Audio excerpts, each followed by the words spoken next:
Buenos días, hermanos míos.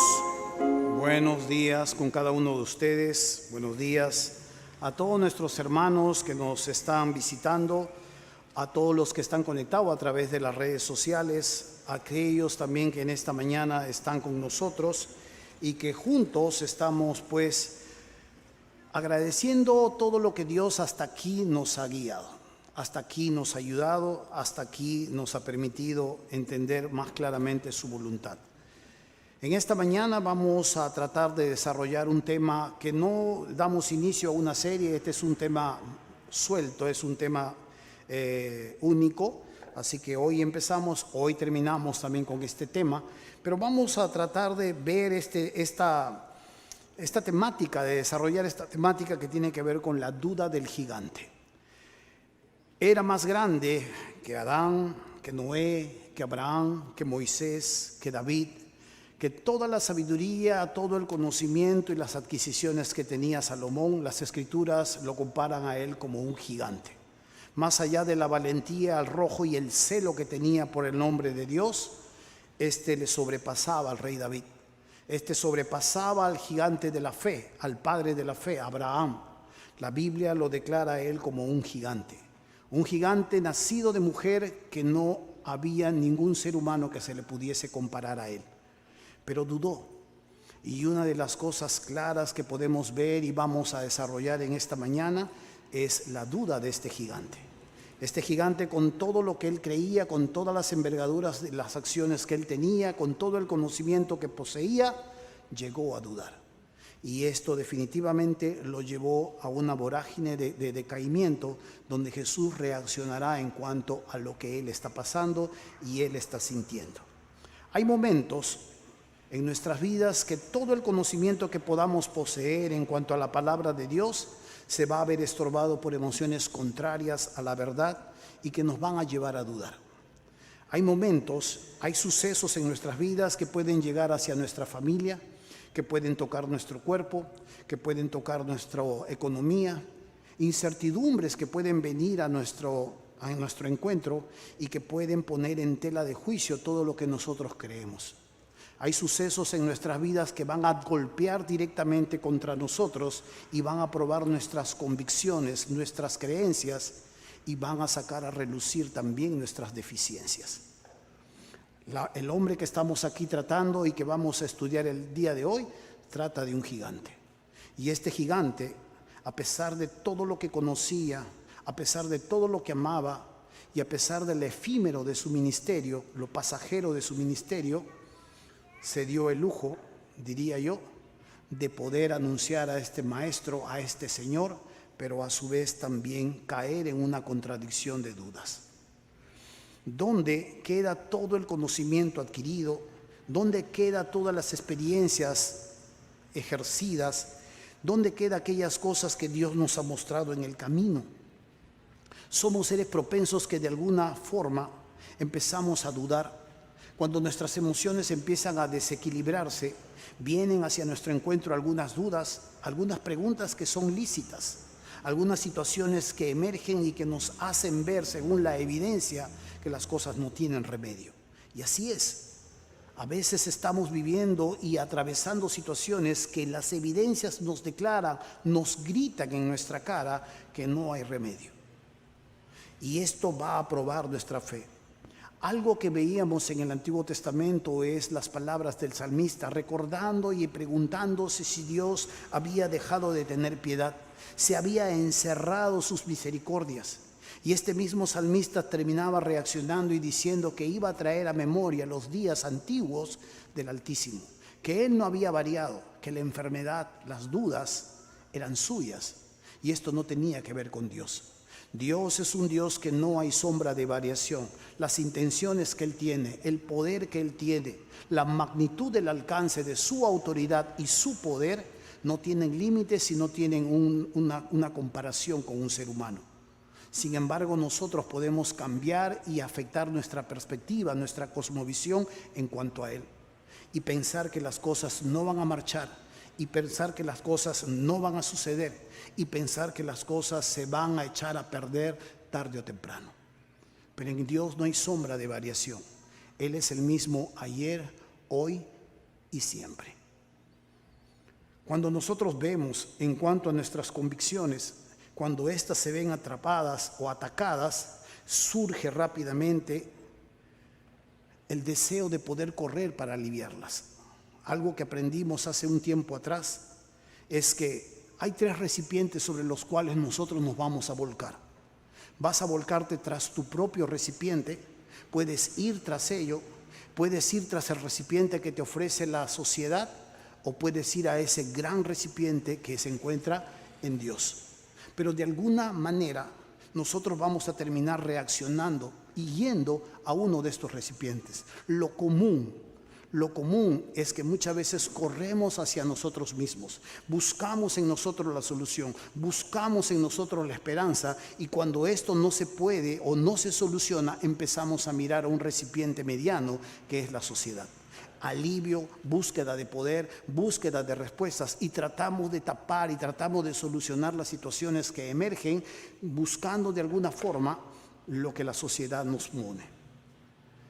Cuando la Biblia nos enseña que el único recipiente que no tiene rajaduras y que nunca hace aguas es el recipiente donde Dios se encuentra. Y que allí nosotros encontramos el alivio, allí encontramos nosotros las respuestas y allí encontramos nosotros la fortaleza para atravesar situaciones disímiles, difíciles, diferentes en medio de la existencia que nosotros tenemos rumbo hacia la eternidad. Van a surgir en todo momento, seas siervo, seas un asistente, seas un consagrado, seas una persona que sirve al Señor, que se esfuerza, que hace cada mañana, cada domingo que llega a levantarte temprano, cambiar a tus hijos, hacer el desayuno, tratar de solucionar de alguna manera u otra la forma en cómo los vas a poder traer. Que te esfuerzas por traer el alimento a casa, que te esfuerzas por tratar de comportarte de una manera y vas a chocarte con la realidad de tus propias debilidades. Y van a emerger preguntas que van a golpear directamente con tus convicciones. ¿Dios podrá? ¿Me oirá? ¿Sabrá lo que estoy sintiendo? ¿Sabrá lo que estoy esperando? ¿Comprenderá la situación que estoy viviendo? ¿Esta vez se compadecerá? ¿Podrá extenderme una vez más su misericordia? ¿Dios dirá una vez más con lo mismo? Empezarán a llegar a traer muchas situaciones. ¿Me proveerá Dios? Y de nuestro corazón van a empezar a surgir un sinnúmero de situaciones. ¿Sabe por qué? Porque teológicamente nosotros sabemos muchas cosas acerca de Dios. Muchos de nosotros sabemos muchas cosas acerca de Dios y lo que se dice de Él. Tenemos suficiente información en cuanto a Él. Hay experiencia acumulada a lo largo de los años en cuanto a su persona, pero una cosa es saber acerca de Él y otra cosa es experimentarlo a Él día a día. Son 2 cosas completamente distintas. Yo puedo saber muchas cosas en cuanto a Dios y lo que se dice en cuanto a Él, pero otra cosa es llevar ese mismo conocimiento a la práctica del día a día. Por eso es que Jesús dijo que cada día trae su propio mal, que cada día trae su propio afán.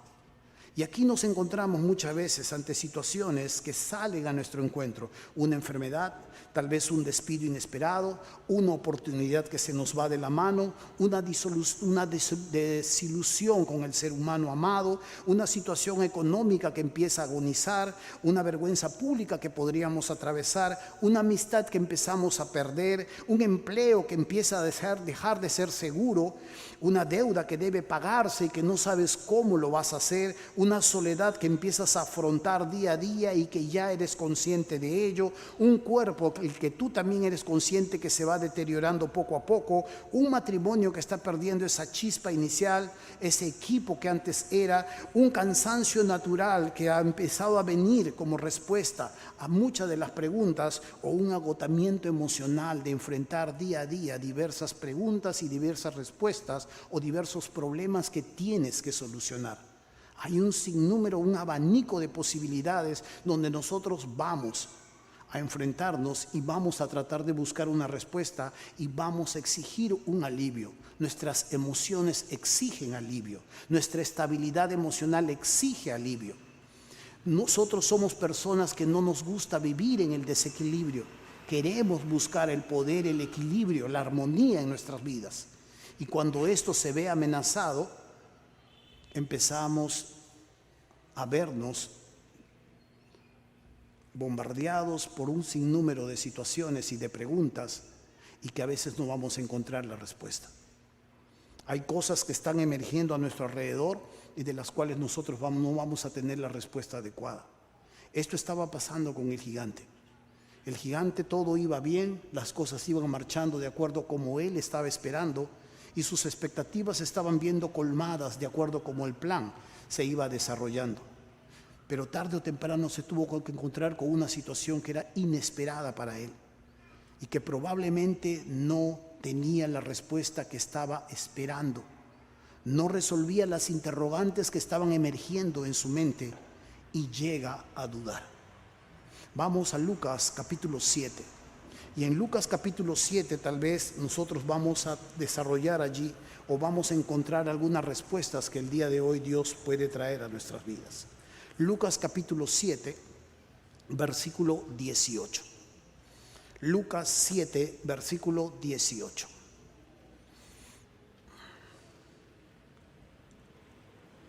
Dice así: los discípulos de Juan le dieron las nuevas de todas estas cosas.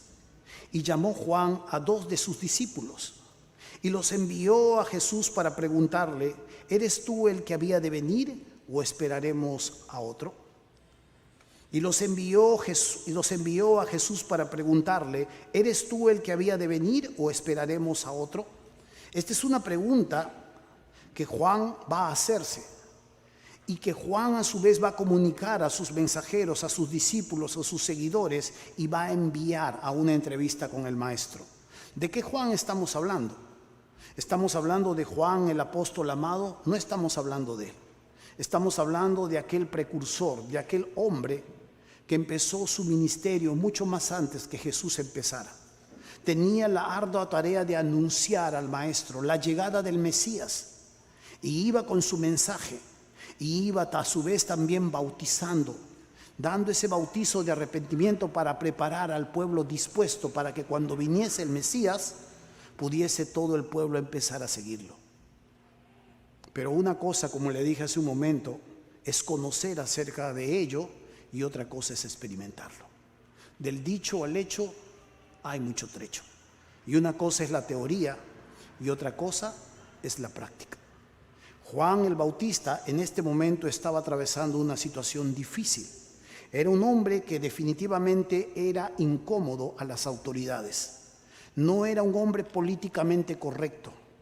No era un hombre que tenía que decir las cosas para que se escuchen. Era un hombre que decía las cosas tal como eran. Y esto incomodaba a las autoridades. Frente a los líderes religiosos les decía: generación de víboras. No piensen decir dentro de vosotros mismos con orgullo: a Abraham tenemos por padre.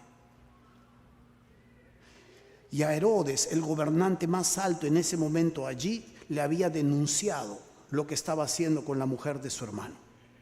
Era una persona que era incómodo para la sociedad y no solo se callaba frente a ellos, sino aún frente a los soldados les daba las instrucciones necesarias de lo que era y lo que se tenía que hacer. Juan estaba en este momento encarcelado en una fortaleza, la fortaleza de Maqueronte. Herodes tenía diferentes lugares donde él vacacionaba. Y uno de los lugares donde él vacacionaba y le encantaba era este lugar que daba vistas hacia el Mar Muerto. Y en el Mar Muerto tenía un calabozo particular que se llamaba Maqueronte. Allí Herodes tenía su cárcel particular o su calabozo particular. Allí Herodes, en un momento de espectáculo de la hija de Herodías, ella danzando, le ganó los ojos, le ganó los sentidos y le dijo: pide lo que quieres y te lo daré. La mujer de su hermano Herodías asesoró a su hija y le dijo: pide la cabeza de Juan. Y Juan va a ser pues puesto allí para ser sacrificado. Estaba en ese momento encerrado. Era un hombre que definitivamente se había preparado durante mucho tiempo para poder servir y anunciar al Señor. Pero lo que no sabía es que su ministerio solo iba a durar 6 meses. ¿Sabe? Empezaron a llegar algunas noticias a Juan. Una de las noticias que va a empezar a ver usted, mire en el capítulo 7, en el versículo 17 dice: y se extendió la fama de él por toda Judea y por toda la región de alrededor. ¿Qué había empezado a suceder con Jesús? Que si usted revisa en el versículo 11, él había resucitado un muerto. El hijo de una viuda iba rumbo hacia su entierro y Jesús tocó el féretro y el hijo volvió a la vida. Anteriormente a esto había llegado las noticias de que Jesús había sanado al siervo de un centurión, de un gentil, de un opresor para la nación judía. Y aquí Jesús empieza a cobrar mayor notoriedad. Y Juan, que está encerrado, no está viendo estas cosas. A Juan se le había permitido anunciar todo esto, pero no disfrutar de esto. Juan era el último de los profetas del Antiguo Testamento y no había hombre mayor que él. Y se le había permitido hablar de esto, anunciar de esto, pero no disfrutar de esto. Porque estas cosas que los hombres anhelaron ver, los ángeles anhelaron ver y tienen expectativas de ver, se le fue sesgado a un grupo de seres humanos y se lo reservó solo para la iglesia. Y aquí está Juan, encerrado, atravesando situaciones que son difíciles para él. Y llegan las noticias de que Jesús está haciendo milagros. Y esto va a empezar a sacar y a cuestionar algunas cosas dentro de él mismo. Seguimos con el relato. Dice en el versículo 20, cuando pues los hombres vinieron a él, dijeron: Juan el Bautista nos ha enviado a ti para preguntarte, ¿eres tú el que había de venir o esperaremos a otro? En esa misma hora sanó a muchos de enfermedades y plagas y de espíritus malos, y a muchos ciegos les dio la vista. Y respondiendo Jesús les dijo: id saber a Juan lo que habéis visto y oído. Los ciegos ven, los cojos andan, los leprosos son limpiados, los sordos oyen, los muertos son resucitados, y a los pobres es anunciado el evangelio. Note lo que empieza a suceder en la vida de este hombre. Este hombre empieza a tener serias dudas en cuanto al papel, a la identidad y a la obra que estaba siguiendo Jesús. Empieza a dudar y empieza ahora, tal vez encerrado en esta cárcel, sabiendo que le espera la muerte o sabiendo que está listo para cualquier cosa que es difícil o una incertidumbre que atraviesa. Él ahora va a empezar a cuestionar algunas cosas y va a surgir las dudas. Y van a empezar a surgir las dudas en cuanto a aquel que había anunciado. Él ha anunciado de este hombre, de este Mesías, y en algunas oportunidades ha dicho acerca de él: este es el Cordero de Dios que quita el pecado del mundo. Él tuvo el mismo privilegio de llevarlo a las aguas del bautismo. Y él anunció muchas cosas, solo que había un gran problema. El mensaje de Juan no coincidía con las acciones de Jesús. El mensaje de Juan era completamente distinto a las acciones que este Mesías estaba llevando. Había una esperanza, había un mañana, y ellos esperaban un libertador y un Mesías. Y el mensaje de Juan se había salteado un gran intervalo. El mensaje de Jesús era completamente distinto. Juan había dicho: a Abraham tenemos por padre, le decía a los fariseos, pero yo os digo que Dios puede levantar hijos a Abraham aún de estas piedras. Y ya también el hacha está puesta a la raíz de todo árbol. Por tanto, todo árbol que no da buen fruto, decía Juan, es cortado y echado en el fuego. El mensaje de Juan apuntaba a la segunda venida de este Mesías, al momento en que él iba a venir a juzgar a las naciones y a ejecutar sentencia y a derramar la ira de Dios. Pero el mensaje de Juan no había contemplado el momento de misericordia y de gracia que este Mesías había venido a propalar. Y algo no coincidía. Su mensaje era distinto a las acciones de Jesús. Y ahora, encerrado, tal vez empezaba a preguntarse: si este puede levantar muertos, si este puede sanar enfermedades, si este puede solucionar problemas, ¿qué de mí? Estoy encerrado en una cárcel. ¿Qué de mí? ¿Qué pasó conmigo? Y esto va a llevar a una pregunta, a una duda, a una incertidumbre. Y el gigante va a dudar. Va a tomar a sus 2 discípulos y va a enviar hacia el maestro y le va a preguntar: ¿eres tú el que había de venir o esperaremos a otro? Esto es algo muy hermoso cuando uno puede ver cómo este gigante, a pesar de todo el papel que desempeñaba, llega a entrar en una situación que lo va a llevar a la incertidumbre, a las dudas y a hacerse una pregunta en cuanto a la identidad y a las intenciones de aquel Mesías que él vio, que él anunció, pero que ahora no estaba disfrutando, que solamente tenía que creer. ¿Sabe? ¿Cuál fue la respuesta de Jesús ante esto? ¿Cómo respondió el maestro frente a ello? ¿Le increpó? ¿Le dijo, ya pues basta, Juan? ¿Cómo tú, Juan? ¿Qué tienes? ¿Qué es lo que te está pasando? No puedo creer que tú, el que me ha anunciado, el que ha dicho que soy el Cordero de Dios, ahora empiezas a dudar. Te pasaste, Juan. De verdad, definitivamente, todo el mensaje que dabas acerca de mí se queda deshecho. ¿Realmente eres salvo, Juan? ¿Qué está pasando, Juan? Me parece que hay cierto tufo de hipocresía en tu vida. ¿Realmente crees en Dios? ¿Por qué estás atravesando estas situaciones? Lo que vemos que Jesús hace para con Juan no es algo que nosotros haríamos frente a las dudas o a las fallas de un hermano. No todos hacemos lo mismo, pero llega un momento en que ya basta, decimos. Ya, una vez más con lo mismo, una vez más en la misma situación. Pero vemos que Jesús tiene otro tipo de respuesta frente a nuestras dudas, frente a nuestras incertidumbres, frente a preguntas que emergen de un corazón que se acongoja y que busca respuesta y que busca alivio. Lo que hace aquí en la misma palabra, dice en el versículo 21, en esa misma hora, dice, sanó a muchos de enfermedades y plagas y de espíritus malos, y a muchos ciegos le dio la vista. Jesús va a empezar a darle una respuesta a Juan. Jesús va a mandar un mensaje a él. Y va a tener la delicadeza de que cuando sus discípulos han dado la espalda, se han vuelto y han regresado hacia la cárcel con el mensaje a Juan, va a empezar a hablar de Juan. Y va a empezar a hablar dos cosas muy interesantes en cuanto a Juan. Y dice en el versículo 24, cuando se fueron los mensajeros de Juan, comenzó a decir de Juan a la gente, ¿qué salisteis a ver al desierto? ¿Una caña sacudida por el viento? ¿O qué salisteis a ver? ¿A un hombre cubierto de vestiduras delicadas? Jesús hace referencia a dos tipos de seres humanos.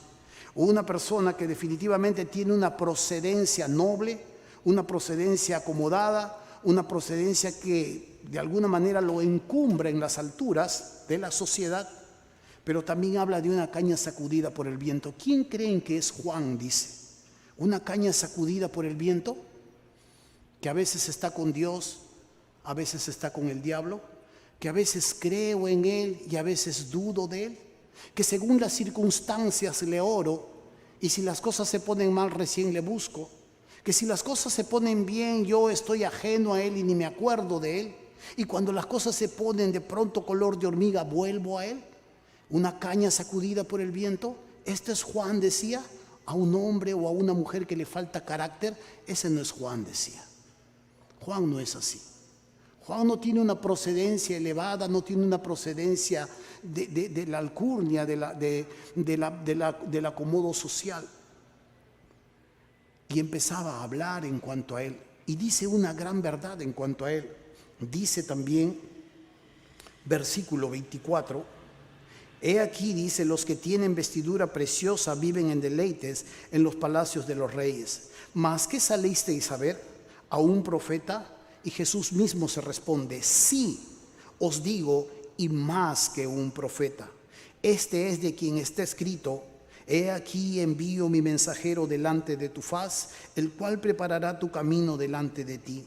Os digo, dice así, que entre los nacidos de mujeres no hay mayor profeta que Juan el Bautista. Pero el más pequeño en el reino de Dios es mayor que él. Esta última parte no voy a tocar porque me voy a desviar del tema. Pero él habla una gran verdad, el maestro. De todos los nacidos de mujeres, dice, no hay nadie que ha llegado a la estatura y a la grandeza de Juan. Ni Adán, ni Noé, ni Abraham, el padre de la fe, ni Moisés, el libertador del pueblo de Israel de Egipto. No hay ni siquiera uno como Josué, el estratega guerrero, que tomó y ocupó la tierra de Canaán. No hay uno como David en su celo por la búsqueda de la honra y la gloria de Dios. Y no hay uno con las adquisiciones, las construcciones y la sabiduría y la inteligencia de Salomón. No hay mayor que Juan. Y esta palabra que habla Jesús en cuanto a Juan lo sitúa en la cumbre de los seres humanos. Pero ¿cómo medía Jesús la grandeza de Juan? ¿Cómo medía Jesús la grandeza del ser humano? En oportunidades variadas vamos a ver que cuando Jesús habla de la grandeza del hombre es completamente contraria a lo que la sociedad enaltece, a lo que la sociedad enalbora, a lo que la sociedad celebra. La sociedad habla y celebra de la autosuficiencia, el yo primero, yo y mis gustos, yo y mis necesidades, yo y lo que quiero, lo que deseo. Yo soy el artífice de mi existencia, yo labro mi camino. Yo soy el hombre, yo soy la mujer, que puedo pensar, que puedo avanzar, y no hay nadie que merece más admiración y que se le supla la necesidad que yo mismo. Es un principio que va contrario a lo que el reino de los cielos propugna, la humildad. Y cada vez que Jesús habla de la grandeza del ser humano, siempre se ciñe hacia la humildad y choca directamente contra lo que la sociedad celebra, el orgullo. Y cuando habla de Juan, no está hablando de su alcance, no está hablando de su arrojo, no está hablando de su valentía, no está hablando que enfrentaba a Herodes o enfrentaba a los líderes religiosos y les decía en su cara. Había algo más en el corazón de Juan que lo hacía más grande que Moisés, que Abraham, que Gedeón y que todos los gigantes de la fe. Lo situaba en un lugar alto y encumbrado, aunque su ministerio solo duró 6 meses. 6 meses. Su fecha de vencimiento expiraba rápidamente. Y en esos 6 meses, Juan definitivamente mostró la grandeza de lo que él era. En algunas oportunidades, que no faltan dentro de un grupo, hay gente que empezó a ver que los discípulos de Juan se iban con el maestro. Y empezaron a decirle a Juan, oye, ¿no te da cosa, no echas a ver que tu gente se está yendo con Jesús? A la respuesta de Juan, en lugar de enojarse, dijo, es necesario que yo mengüe, pero que Él crezca. Esta sola pincelada nos dejaba ver qué había en el corazón de este hombre. Y así que cuando nosotros miramos la manera en cómo Jesús medía la grandeza, lo vamos a ver a través de la humildad. Ese centurión que le pide al Señor, sana a mi siervo, y que entiende claramente que solo la palabra puede ir y sanar a su siervo, y que no soy digno de que entres a mi techo, dice. No soy digno, no soy una persona que tú puedas visitar mi casa, solo di la palabra y mi siervo sanará. O como esta mujer cananea que está buscando la sanidad de su hija y empieza a argumentar con el maestro y a decirle acerca del maestro que sane a su hija. Y el maestro le dice, no es lícito dar de comer la comida de los hijos a los perrillos, a los gentiles. Y la mujer con sabiduría y mucha fe le dice, sí, Señor, pero aún los perrillos comen de las migajas que caen de la mesa de sus amos. ¡Guau! Dice el maestro, grande es tu fe, mujer. Hágase contigo como tú quieras. O en otras oportunidades tomó a un niño, lo sentó y lo puso en medio de todos los demás y le dijo, si alguno de ustedes no se vuelve como este niño, no puede entrar al reino de los cielos. O en otra oportunidad, cuando los discípulos iban discutiendo acerca de quién iba a ser el mayor entre ellos, Él les dijo que los gobernantes se enseñorean del poder de la autoridad de sus posiciones, pero que el que verdaderamente quería ser grande tenía que convertirse en siervo de todos. Juan entraba dentro de esos parámetros que el maestro buscaba y que celebraba como grandeza. El mundo celebra otras cosas, pero sabe, buscar agradar a Dios puede llevarle de maneras inesperadas a situaciones donde se probará nuestras creencias y nuestras convicciones. El anuncio de Juan era incómodo a los demás. Vivir de acuerdo como Dios decía incomodaba a muchos. Y esto va a llevarle a estar en problemas frente a los demás. Esto definitivamente va a encontrar preguntas, va a tratar de buscar alivio, va a encontrar de buscar alguna respuesta en cuanto a ello, pero no lo va a encontrar en sus propios méritos y va a empezar a dudar de su Señor, va a empezar a dudar de su papel, va a empezar a dudar de su identidad. ¿Qué hace Jesús? Hay dos cosas que Él hace como respuesta a Juan. No lo hace como respuesta a los demás, sino directamente va a responder a Juan de una manera completamente delicada. No le va a increpar, lo va a amar. Dice el versículo 21, en esa misma hora, cuando sus dos discípulos de Juan vienen a preguntarle, en esa misma hora dice, sanó a muchos. Y note los aspectos, nota las áreas que Jesús tiene el control y el poder. De enfermedades y plagas, de espíritus malos, y a muchos ciegos dio la vista. Y respondiendo Jesús les dijo, id, haced saber a Juan, nota esto, lo que habéis visto y oído. Los ciegos ven, los cojos andan, los leprosos son limpiados, los sordos oyen, los muertos son resucitados, y a los pobres es anunciado el Evangelio. ¿Sabe? Esto es lo que nos lleva a ver dos respuestas muy claras en cuanto a Juan. Hay dos principios que nosotros son fundamentales y que nos van a llevar. Vamos a esperar un momento. Esto se pone de tropiezo. Pero sabe, acá quiero resaltar dos principios fundamentales que se van a dar como respuesta que el maestro va a darle a Juan. La primera es que Jesús en ese mismo momento empezó una vez más a cumplir la profecía que se hablaba de él. Isaías 35, Isaías 61 habla de la acción del Mesías, de lo que él había venido a hacer, anunciar las buenas nuevas, a liberar a los presos, dar libertad a los cautivos, dar las buenas nuevas a los que están oprimidos, quebrantados de corazón. Y en ese mismo momento Jesús empieza a sanar, a devolver la vista, a limpiar de plagas a la gente, y todo lo que ellos compete, Jesús empieza a hacerlo no por ellos, sino por Juan.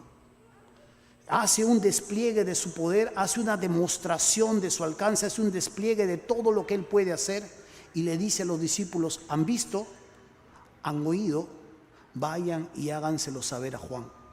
Y esto remarca el primer principio.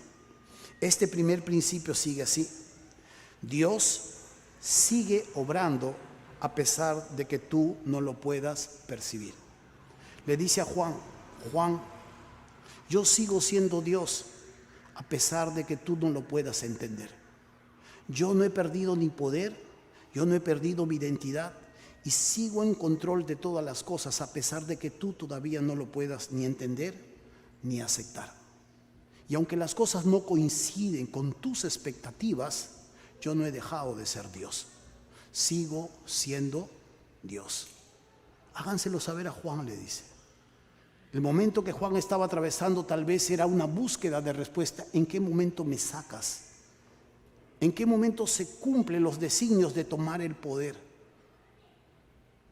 Y Jesús, para darle respuesta, sana, liberta y anuncia. Y les dice, háganle saber. A pesar de que las cosas no coincidan con lo que esperas, a pesar de que tu situación no se acomoda a tus expectativas, Dios nunca ha perdido su control, nunca ha dejado su poder. Dios sigue siendo Dios a pesar de que no lo entiendas, a pesar de que no lo percibas o a pesar de que no se acomode a la respuesta que esperas. Vayan, háganselo saber, dice. Y lo segundo que le hace llegar el mensaje a Juan y les dice, bienaventurado, versículo 23, y bienaventurado es aquel que no halle tropiezo en mí. Juan, hay una hermosa bendición para todos aquellos que no quitan su mirada de mi persona. Juan, espero que yo no pueda ser tropiezo para que escondas tu identidad frente a tus amigos. Juan, Carlos, María, Carmen, Espero que las circunstancias que hoy vivas, las situaciones que hoy atravieses, no te lleven a quitar la mirada de mi persona. Yo sigo en control, yo sigo en poder, yo sigo reinando. Y a pesar de todo lo que puedas vivir, espero que no quites tu mirada de mí, porque vas a ser feliz, vas a tener una bendición, vas a ser bienaventurado si yo no soy un tropiezo para tu fe, si yo no llego a ser la piedra de tropiezo para tus expectativas, si yo no soy el que se atraviesa y te trunca aquellas cosas que te pueden destruir. Juan me mira asustado. No, Juan, contigo no es, con el Bautista. Juan, yo no he dejado de ser Dios y no he dejado de tener el control.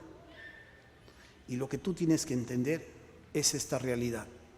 No vayas a ser como Pedro, que empezó a mirar a su alrededor y lo único que sacó es que se empezó a hundir. No quites tu mirada de mí, renueva tu confianza en mí. Arrepiéntete de esas situaciones que estás viviendo, retoma tu estudio, prosigue, no te desanimes, levántate, busca a Dios en oración, trata de encontrar un tiempo en las mañanas para poder verlo a Él, para poder entender de Él, para renovar diariamente tu relación con Él. No pierdas la esperanza, yo no he perdido mi poder. No pierdas la esperanza, mis intenciones no han cambiado, todo puede cambiar. Pero soy un Dios inmutable, soy el mismo, ayer, hoy y siempre. Así que Juan, también no vayas a quitar tu mirada de mí. No hayas tropiezo en mi persona y no sea yo un pretexto para ti, de tal manera que te alejes de mí por mirar otras cosas. Dios sigue obrando a pesar de que nosotros no lo podamos percibir. Su poder sigue intacto. Sus intenciones no han variado. Sus métodos pueden variar, pero nunca va a variar Él. Serás feliz si no quitas tu mirada de Él.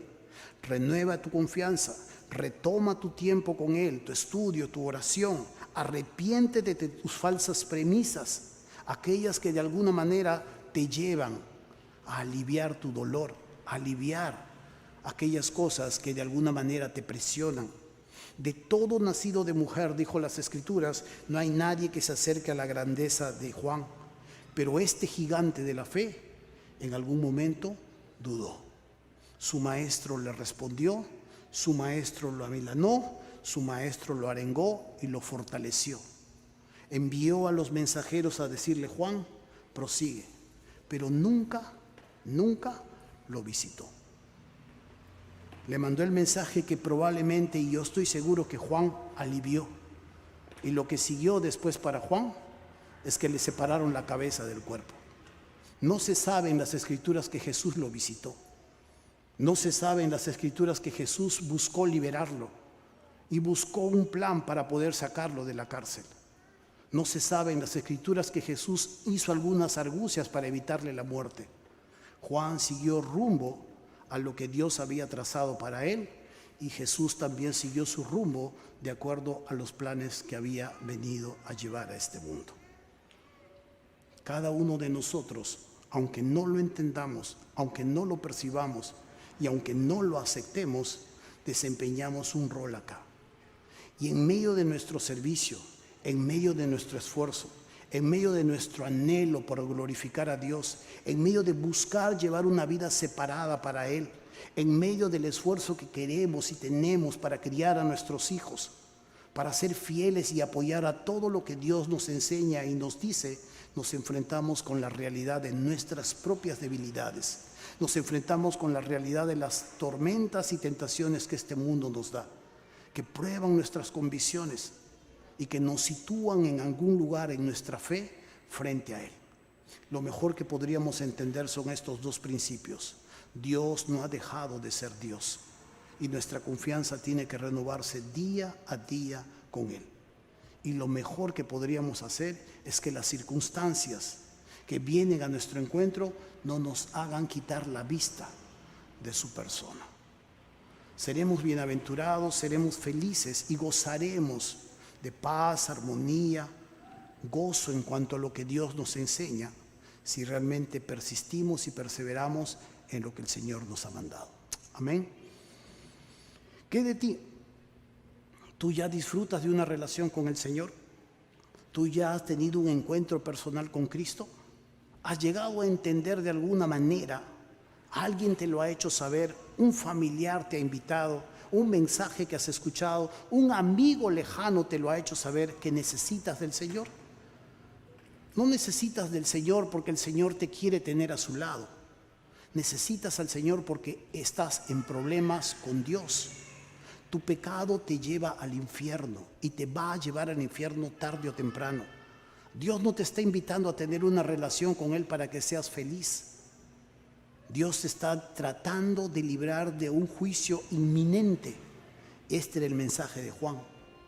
Y ahora estamos en ese lapso, estamos en ese paréntesis donde Dios extiende sus brazos de gracia, de misericordia, y donde te dice: ven como estás, ven de la manera como te encuentres, ven de la forma en como tú estés, hayas hecho lo que hayas hecho. Ven a Cristo.